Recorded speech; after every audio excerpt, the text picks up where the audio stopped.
What ended it? Who ended it? Locals in Kashmir are breathing a collective sigh of relief after a ceasefire went into effect on the guns going silent on the worst week of fighting between India and Pakistan in a quarter century. In fact, it's the whole world that's exhaling collectively, from last month's terror attack in Indian-administered Kashmir to cross-border airstrikes on military targets from both sides. Why was this time worse than most? How much do current superpower showdowns elsewhere weigh on the dynamic in this decades-old rivalry? What started with that militant attack targeting non-Muslim tourists spilled over from the disputed territory, with Chinese-made military hardware displayed in battle for the first time, the reported downing of French fighter jets, and the U.S. claiming a starring role in mediating a ceasefire. We'll also ask whether India's Hindu nationalist prime minister and Pakistan's religiously devout army chief of staff emerged strengthened or weakened. How to get beyond a zero-sum game between Narendra Modi and Asim Munir and avoid a repeat of what's just been endured on both sides of the line of control. Today in the France 24 debate, we're asking what next for India-Pakistan relations. With us from London, Farzana Sheikh, Associate Fellow at the Asia-Pacific Program at the think tank Chatham House. Thank you for joining us from Cambridge. Pleasure. From Washington, Irfan Nuruddin, Professor of Indian Politics at Georgetown University's School of Foreign Service. Thank you for being with us. Thank you. Jean-Luc Racine, Senior Researcher at the Asia Center think tank. Good to see you. Thank you. And France 24's Lila Jacinta. How are you? Not bad. Okay, good. By the way, you can listen, that's right, listen to the France 24 debate wherever podcasts are streamed. You can also like it and tell your friends. They're talking on the telephone. The military operations chiefs of India and Pakistan spoke earlier. This says airports reopen, markets rebounded, and both sides buried their dead, civilian and military. Here in India's Manipur province, the Monday funeral of Border Security Force soldier Deepak Chinjakam, while in Pakistan's Khyber Pakhtunkhwa province, funerals like the one Sunday for Air Force technician Mohammed Ayaz. Rachel Griffiths has more. Here in Indian-administered Kashmir, local shops are opening again. A tentative step towards normality after a fragile ceasefire agreement was agreed with neighbouring Pakistan on Saturday. It comes after an alarming spiral towards an all-out conflict. Residents here feel some sense of relief. Last night when I heard about the ceasefire, I felt very happy. Now, praise be to God, the market is slowly starting to open. But the damage that our area has suffered in these past 7 days is immeasurable. In Pakistan-administered Kashmir, residents in Chakoti also welcome news of the truce. I was worried about my family and my children.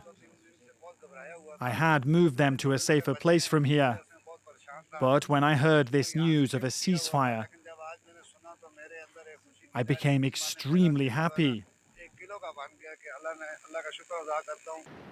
As part of the ceasefire, the nuclear-armed countries agreed to immediately stop all firing and military action on land, air and sea.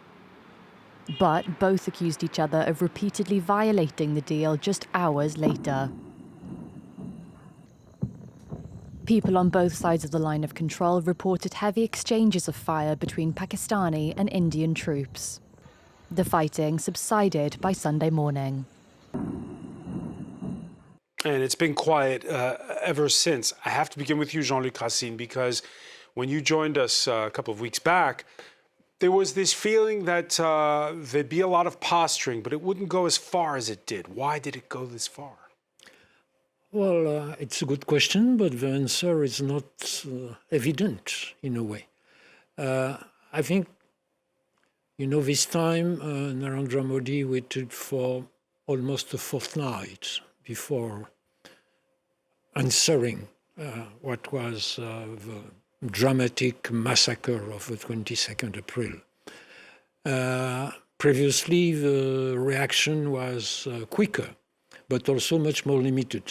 what was called poetically surgical strikes. This time it was completely different, with first India targeting what is supposed to be a site of Pakistani terrorist organization, not just in Kashmir or close to Kashmir, but in the key state of Punjab. And we can call up the map for that. That is solely an upgrade. The escalation this time went much further, with both militaries hitting each other well beyond Kashmir. Yeah, and when we look at the map of the various strikes, if we may believe the maps, the Pakistani reaction was also much more broader than anticipated. In Indian administered Kashmir, but in Punjab, in Rajasthan. And so it's really a different scale of operation. And in fact, both the countries define the time as a kind of new doctrine era. There is no precision about the doctrine, but clearly we are up compared to what has been the clashes in 2016 or 2019. So a terror attack takes place in Indian-administered Kashmir. There's a longer pause, and then this bigger response by India. Earlier in prime time, the Indian Prime Minister speaking, warning that it may just be a pause. We have just suspended our retaliatory action against Pakistan's terror and military camps. In the coming days, we will measure every step of Pakistan on the criterion that what sort of attitude Pakistan will adopt ahead.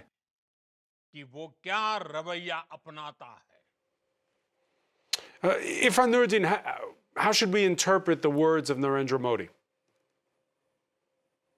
He needs to claim that this was all worth something, right? At the end of the day, we had this terrible attack on the 22nd of April. As your guest mentioned, we have a bit of a delay before the Indian response. The Indian response is much more vigorous. And by all accounts, Pakistan countered it quite effectively as well. The good news there is that both sides get to claim victory, but maybe they have to also therefore ask hard questions about did we accomplish the goals we had? And what they can't allow, this was not actually successful. So I see Mr. Modi's comments as accompanying a posturing of a strong nationalist leader saying, I'm going to defend the country, Pakistan's at fault, at the end of the day, we have the right to defend ourselves. So I would not have expected him to say anything different. I expect on the Pakistan side of the border, they'll say something quite similar. At the end of the day, I don't think either side really wanted this to go any further, and because there was no winning to be had. And so hopefully now they get to return to where things were prior to the 22nd of April. But the longer term structural problems that lead to these conflicts arising over and over, this time with much more technology on display, but also a wider geography, we cannot keep going back to this. At some point, it's going to get out of hand. Yeah, Farzana Sheikh, there was this idea that it was going to be limited, but it wasn't. It was more. There was escalation this time beyond what we saw, for instance, in 2019. And we saw a lot of new military hardware being put on display. Absolutely. I think that was a defining feature of this conflict, the use of advanced military technology on Pakistan's side. Of course, that involved the use of advanced fighter jets made in China, as well as Chinese missiles. But precisely the changed nature of this conflict underscores, I believe, the fragility of this ceasefire. And what is so disturbing is that we have already seen the beginning of a real battle of narratives between India and Pakistan. It's all extremely worrying, with India clearly ruling out any prospect of talks. I mean, we just heard Prime Minister Modi say this afternoon that terror and talks can't go together. On the other hand, Pakistan, of course, claims that it has scored a huge political and diplomatic victory by reinstating the issue of Kashmir to the center of the international agenda, something that India has wanted for a long time to prevent. Yeah, Leela Jacinto, we talked about the last time with Jean-Luc Racine here. India wanted to talk about trade deals, talk about relations with China, not about Kashmir. Yes, and this is what, unfortunately, actually what terror attacks achieve. I mean, it was similar to what was happening in Gaza as well, where the Hamas attack brought the issue out into the forefront. And unfortunate as it is, the April 22nd terror attack put Kashmir once again on the international stage, because if you remember before that, for the past 5 years, since Indian Prime Minister Narendra Modi scrapped the Kashmir region's, limited autonomy, the messaging from New Delhi, which now controls this Muslim majority area, contested area of India, was that he's going to bring peace and prosperity, and it's business as usual, as unusual. And what we have seen over the past few weeks is that this is not the case. In the first place, there was a huge security lapse that saw this terror attack happen on Indian tourists, targeting Hindu men, apparently, in an area where tourism is the lifeblood of the economy. And Farzana is absolutely right. Kashmir is now on top of the agenda, more so with the Trump administration talking loosely about some talks to resolve the Kashmir crisis, when it is well known that the Indian position is that these talks should be a bilateral affair and should, not have international intervention. And another big, an all new normal, of course, was what we saw in terms of the Pakistani deterrence. For the first time, we are seeing Chinese weaponry in a combat zone. Pakistan used to have most of its military procurement from the US, and now the Chinese military has taken over. I'm sure we're going to be discussing this. Let's talk about that point, because while India has quietly pivoted away from Russian arms supplies in the quarter century since the last all-out war in 1999, Pakistan has shifted away from US military purchases, particularly with Washington's disengagement from neighboring Afghanistan, picking up the slack. China and the sales in the last that we've seen in the last 10 years. Now it's something like 80% of new weapon supplies arriving in Pakistan are from China itself. And by the way, Jean-Luc Racine, there's this claim which India has not corroborated of Indian French-made fighter jets being downed. Again. As it was said, there is a war of narratives beside the... And a fog of war? Yes, and it will not stop right now. On the military issue, well, I'm not really an expert of military technology, but for a number of experts, the recent experience underlined that China has really progressed as far as fighter jets are concerned. Now, no one knows exactly if really 5 Indian jets have been shot down, 3 Rafale and 2 old Russian ones. If it's one plane shot down, it has happened in 2019 as well. If it's 5, it's a quite different issue, of course.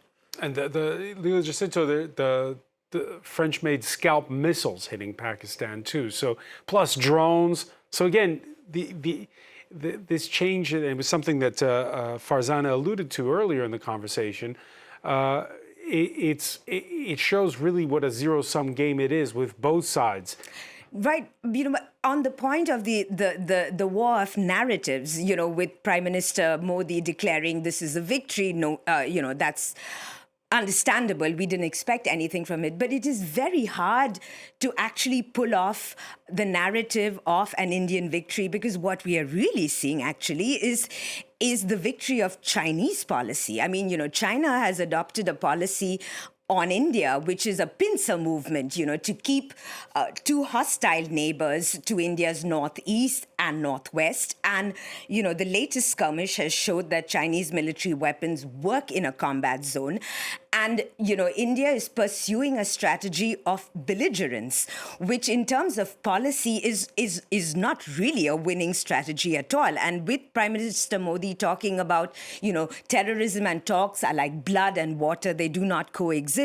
Well, belligerence does not coexist. In 2019, the previous clash that happened between the two countries, the Indian military fared very poorly. If you will remember, there was an Indian military aircraft downed, and an Indian fighter, an Indian pilot was in Pakistani captivity, and he had to be released.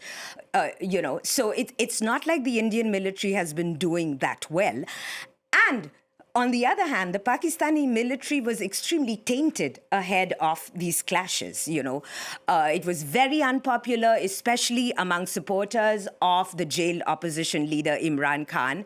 What typically happens when, these clashes happen, there's a rallying around the flag, and, the average Pakistani is rallying around the Pakistani military after this. So, Farzana Sheikh, sort of a sugar high for the military? Well, yes, certainly there has been speculation, and I think some of it is well founded. That General Asim Munir, head of the military, head of the army in Pakistan, was on the back foot and has been really since 2022, when Pakistan's military was implicated in the removal of former Prime Minister Imran Khan, who is, of course, as we know, at the moment incarcerated. He is in jail. And the army's meddling in the politics of Pakistan over the last 3 or 4 years really put it and made its, placed its image, put its image in a very poor light indeed. And there, as I said, there has been some suggestion that this war, although it may not have been deliberately started by General Munir, has certainly helped him in terms of rallying the nation behind the military. Wars are bad for democracies, and wars are even worse for fragile democracies like Pakistan. The escalation thrusting the most powerful man in Pakistan, that's how the New York Times branded him, into the limelight. The Army Chief General Syed Asim Munir, former head of military intelligence, who's employed muscular talk on Kashmir. There was a speech before a military academy 2 weeks ago that pointed to his Muslim credentials. In it, he said, quote, "We Muslims differ from Hindus in all aspects of life. Our religions, customs, traditions, thoughts, and aspirations are entirely distinct." Farzana Sheikh, a Muslim nationalist in opposition to the Hindu nationalist across the border? Absolutely, and that, no question, is going to compound the difficulties of arriving at some sort of resolution. I mean, we have two strong men here at the helm of affairs, Prime Minister Modi and General Asim Munir, who arguably is the man calling the shots, quite literally, in Pakistan, each wedded to a mutually exclusive understanding of Hindu and Muslim nationalism. And as I said, this is going to act as a brake in any kind of quick resolution towards this conflict. I want to go back to that quote with you, Irfan Nuruddin.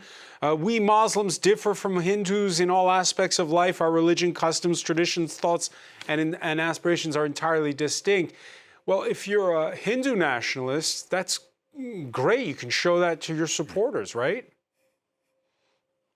It is. I mean, unfortunately, he's parroting a foundational myth of Pakistan, right? And I don't mean that in a negative way. I mean, Pakistan was founded on what historians refer to as the two-nation theory, that these are two distinct nations. India's challenge, right, under Nehru and the last 75 years was that to demonstrate that, in fact, this thinking was wrong, that Muslims and Hindus could coexist in a secular democratic republic in India that was founded on the principle of equal treatment of all religions. So, General Munir can say what he wants. The real test of his proposition actually is on the Indian side of the border, and there the Hindu nationalists are doing their best to prove him right? That in fact they themselves seem to think that this is true. The challenge for Indian democracy is to make Muslim citizens, 200 million of them, feel like equal citizens in the country. And this conflict will, there are many winners in this conflict. Losers are the Kashmiri people, and the losers more generally might be the Muslims of India, who, because of this narrative being peddled by General Munir, will be further cast as outsiders in their own country. So Jean-Luc Racine, in light of the fact that you have this strong nationalist rhetoric with religion infused to it on both sides of the border, that suggests what? We're going to have another of these clashes very soon? Very soon, not necessarily, because if the traditional pattern, if I may say so, is still valid in the future, one needs a terrorist attack for starting a conflict. And by the way, we don't know what exactly the specifics of that April 22nd terror attack in India. We don't know who orchestrated or ordered it. Well, we know the name of Resistance Front, which is an organization which appeared in Indian and Kashmir in 2020. But seen from New Delhi, this is just a branch of Lashkar-e-Taiba, the well-known terrorist group, which was based in Pakistan for a long time. But what's striking precisely is that the two narratives go beyond what has happened. In fact, what General Munir said 10 or 15 days ago, or a little more than that, it's not different from what Muhammad Ali Jinnah, the father of Pakistan, said, practically with the same word. So in both countries, they try to reassess a past as they interpret it. And that's not very good for the future, of course. And furthermore, when the Pakistanis are very happy and say, thank you, Mr. Trump, for putting Kashmir back on the forefront, India is saying, but sorry, this is, you said it, this is a bilateral issue. And we agree not for a ceasefire. They don't use the term now. They say an understanding. Right. And the military readiness is supposed to be still there. But India is clearly not ready to enter discussion, talks, negotiation on the Kashmir issue, particularly with a third part, which could be America. And if we believe what has been said today, either by the Indian military or by the Prime Minister, a real negotiation with the Pakistani is not on the card right now. All right, and this is, again, that idea, it was Leela Jacinto who said that it was, that India sees this as a bilateral issue. India, which has gone from strength to strength when it comes to its economy, it's been courted and feted in Washington by both Republican and Democratic administrations, even after Narendra Modi campaigned alongside Donald Trump. He got a state visit from Joe Biden, was welcomed back to the White House less than a month after Trump's second inauguration last month.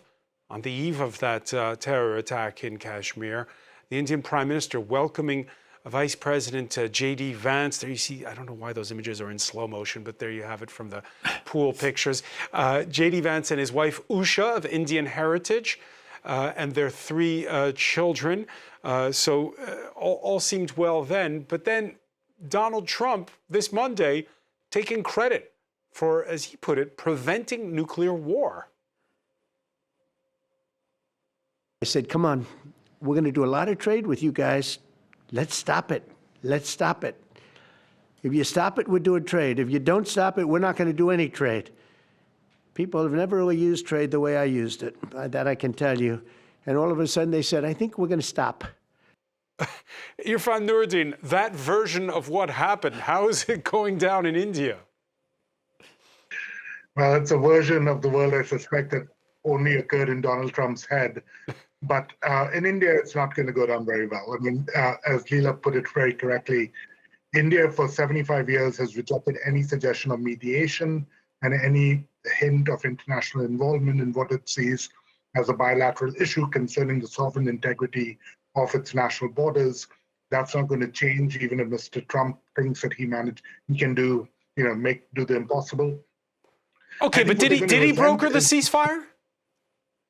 I don't believe so. I think, what we have over here is maybe calls. India says that there were parallel calls made. They reject this. I mean, factually, they say there was never meetings at a third place brokered by a third actor. We don't know, right? We're still in the fog of war, to use the phrase you used earlier. But I do think that what we have over here is the United States doing what it always has. They can make calls to both sides. We know that the European Union leaders, we know that the United Nations did the same. I think it is true, though, that Mr. Trump is currently in the process of negotiating a trade agreement with India, right, because of the tariffs that he's imposed on the whole world.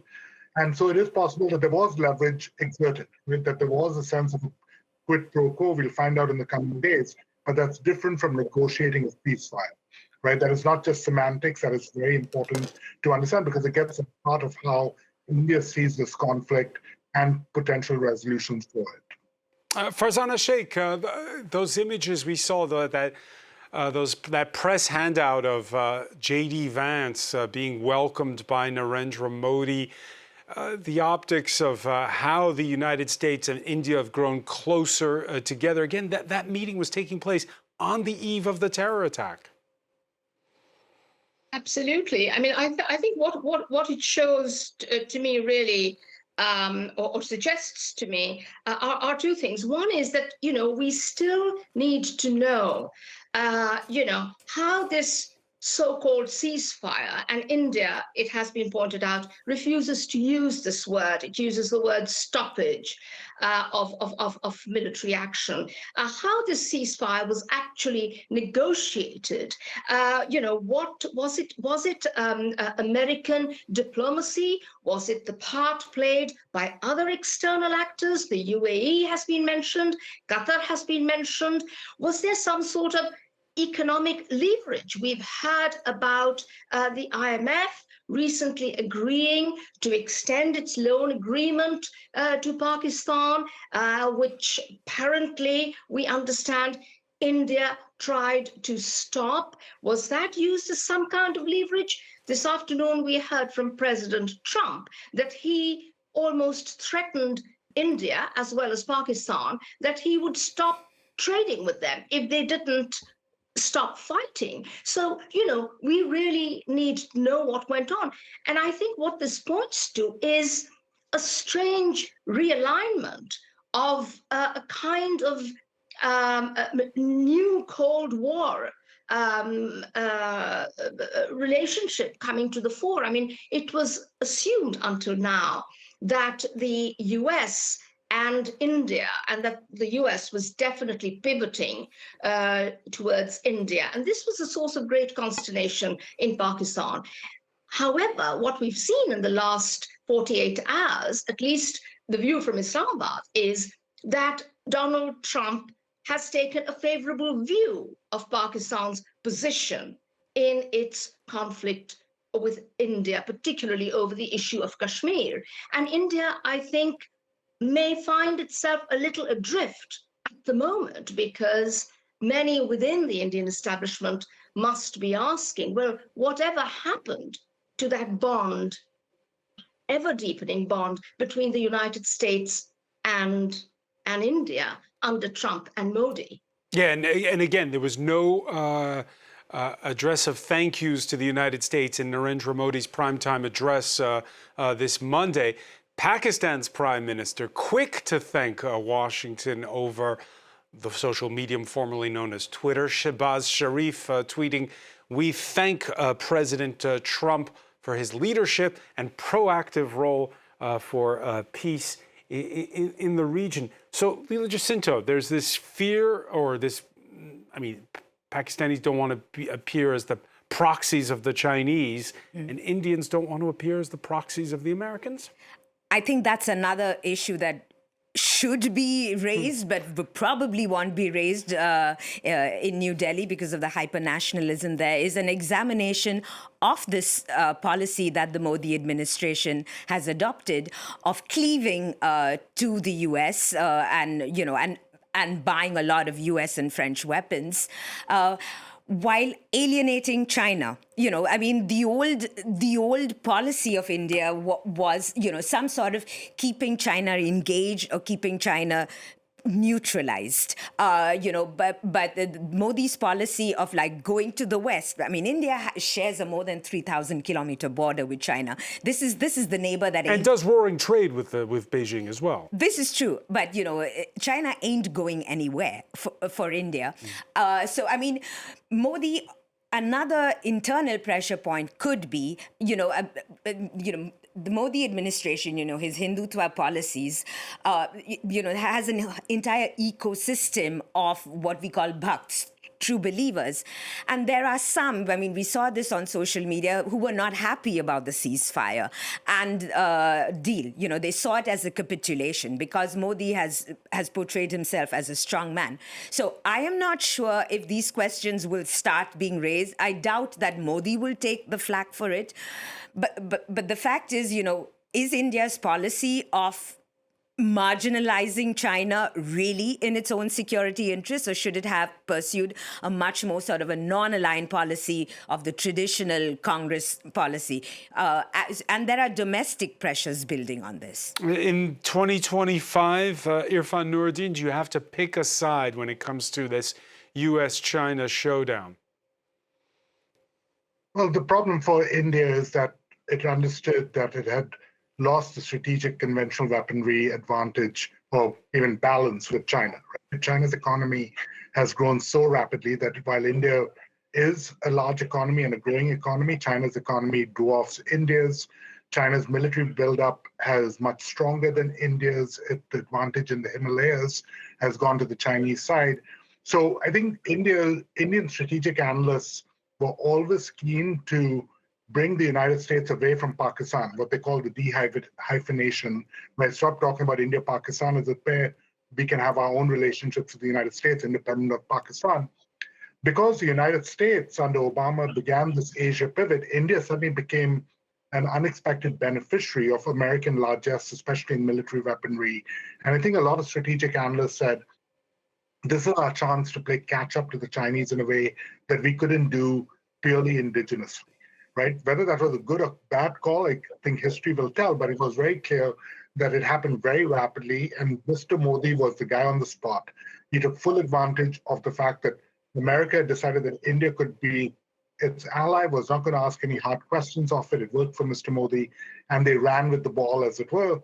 And we now are in the position where India looks like it has somehow aligned itself with the United States. The truth is that but on that point, if I could pursue, Farzana saying that it's aligned itself, the perception being it's aligned itself with the United States, but from what Farzana said, the perception in Islamabad is that the United States has, in this instance, sided with Pakistan in trying to diffuse the situation. Well, I think, this also plays into very old narratives, and I think this is wishful thinking on the side of Pakistan. There aren't any real analysts in DC right now who would argue that the United States has anything to gain from siding with Pakistan. I think the United States does have to gain with a ceasefire to the extent that this was almost a life demonstration of Chinese military capabilities. So let's get that off the front news. It reestablishes America as a player in the region. For Pakistan, they've always wanted the international community to pay attention to Kashmir. It has been, for 70 years, sort of the talking point. India refuses to acknowledge that. So I think regardless of what the United States thinks it did or did do or wants to do, India is never going to accept that role. The only solutions long-term to the Kashmir problem have to be at the bilateral level. The real issue is that neither side, because they both think they came out of this smelling like roses, right? Because they both think they won. Neither side has an incentive to actually tackle the deeper structural issues that lead to the recurrence of violence every few years, but each time now with much more expansive weaponry and maybe a much more expansive geography that's in play. That's a recipe for at some point things getting completely out of hand. And we're not back to the status quo from before April the 22nd yet, Jean-Luc Racine, what with India suspending its participation in that 1960 water treaty with Pakistan, which is crucial across both borders. Are we going to get back to that point? Is it in everyone's interest now to tone this down? For the time being, the answer is no. It has been touched upon in recent statements, and the treaty is on abeyance, to quote the Indian government. We have the map there. Talk us through it here. Why this treaty matters? There is a problem for India. Is that according to the treaty, Pakistan enjoys much more water flow than India, including from the two rivers in blue on the map running through Indian administered Kashmir. So for 3, 4, or 5 years, India has asked Pakistan to revise, to renegotiate the treaty. Islamabad has said no.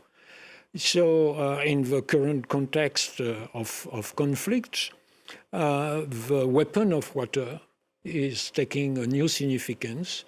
And it's not that it would be very easy for India to shut down the flow of Indus and its tributaries. It would take time to really elaborate. But the simple fact of having uncertainty, particularly at key time when the Pakistani peasants are preparing new crops or are just going to cut rice, which is okay. Here again, it's a bit risky for India because it provides some experience for China, which is itself building what is probably the biggest dam to come in China on the Tsangpo, the upper Brahmaputra, which is a vital river for the east of India and for Bangladesh. So China is saying, of course, no problem, don't be afraid, you will get water.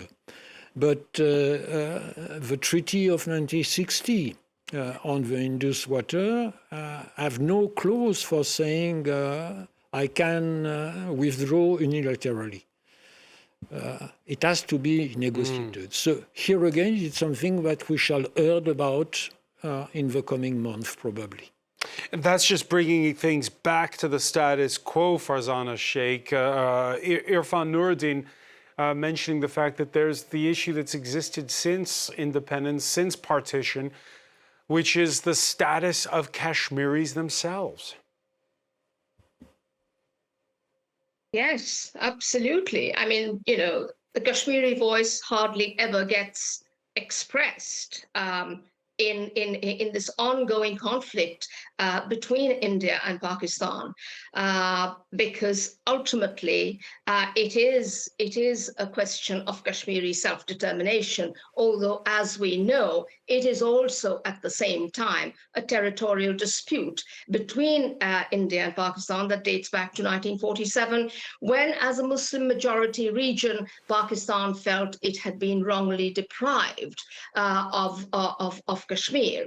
But having said that, I just want to touch very briefly on the question of the Indus Water Treaty and bring in China here, because there are two things. One is that, of course, Pakistan is heavily dependent on the Indus waters. It still remains in many ways an economy that depends on agriculture. But the other point is that as a lower riparian state, it is, of course, much more vulnerable to any attempt to close off the water running further up. But then do remember that the Indus has its source in a region controlled by China. And, India itself is a lower riparian state. So it's an extremely complex picture here. So could it be a three-way IWT. Could it be a three-way fight at some point in the future? Well, certainly the view from Islamabad is that there is outrage in Islamabad that India chose unilaterally to weaponize, as they say, the issue of water. But there is also a sense that if it goes any further, Pakistan can always look to China, which, of course, as I said, commands regions where the Indus is actually has its source.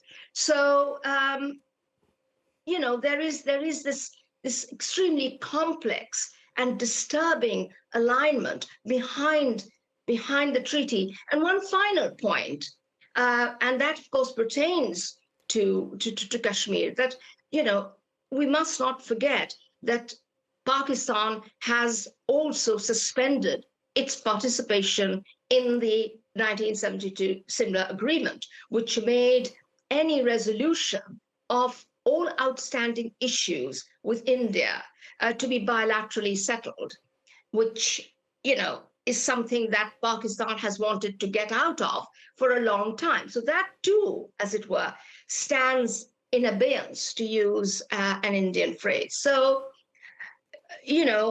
a resolution is not coming anytime soon to these extremely complicated issues. And we're out of time, but Leila Jacinto, again, this will have to be bilaterally that it's solved, or will there be an outside mediator? Wow, solutions, we're very far from it. I doubt New Delhi will accept anything besides bilateral talks, if and when they happen. But extremely important in all of this is the issue, the principle of asymmetry. Since 1947, embedded in the creation of Pakistan's DNA was a sense of grievance, with India, its giant neighbor under Nehru and Gandhi, etc. And embedded in this is the asymmetry. And when you have asymmetry, you have states acting as asymmetric powers, which is why, funding terrorists or militants, etc. And the Indian move now to cripple Pakistan economically, is trying to weaken a neighbor, which is never a good security option. All right, and we'll have to continue following how this all unfolds. Many thanks, Leila Jacinto. I want to thank Jean-Luc Racine, Farzana Sheikh for being with us from Cambridge, Irfan Nuruddin in Washington. Thank you for being with us here in the France 24 debate.